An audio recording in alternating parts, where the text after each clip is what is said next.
তোর আপু তোমার নিতে আসছে?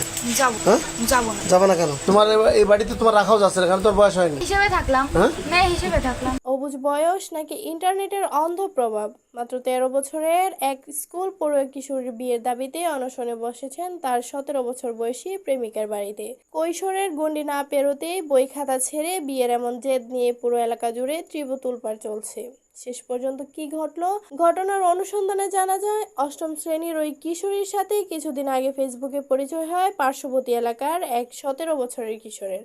অল্প দিনেই তাদের এই পরিচয় গভীর প্রেমে রূপ নেয়। বয়সের অপরিপক্কতার কারণে গত 2 দিন আগে পরিবারকে না জানিয়ে ওই কিশোরী সোজা গিয়ে হাজির হয় কিশোর প্রেমিকের বাড়িতে এবং বিয়ের দাবিতে অনশন শুরু করে। 13 বছরের নাবালিকা মেয়ে বিয়ের দাবিতে ঘরে ওঠায় দুই পরিবারের মাথায় আকাশ ভেঙে পড়ে। দেশের আইন অনুযায়ী ছেলে ও মেয়ে উভয় অপ্রাপ্তবয়স্ক হওয়া এটি স্পষ্টতই বাল্য বিয়ের শামিল। লোকলজ্জা আর আইনি জটিলতার ভয়ে দিশেহারা হয়ে পড়ে অভিভাবকরা। খবর পেয়ে 2026 সালের এই সময়ে দাঁড়িয়ে স্থানীয় প্রশাসন ও পুলিশ দ্রুত ঘটনাস্থলে হাজির হয়। প্রশাসন ও মুরব্বীদের কঠোর হস্তক্ষেপে কিশোরীকে উদ্ধার করে তার পরিবারের হেফাজতে ফিরিয়ে দেওয়া হয়েছে এবং প্রাপ্তবয়স্ক হওয়ার আগে বিয়ের পদক্ষেপ না নেওয়ার জন্য অভিভাবকদের কাছ থেকে কঠোর মুচলেকা নেওয়া হয়েছে।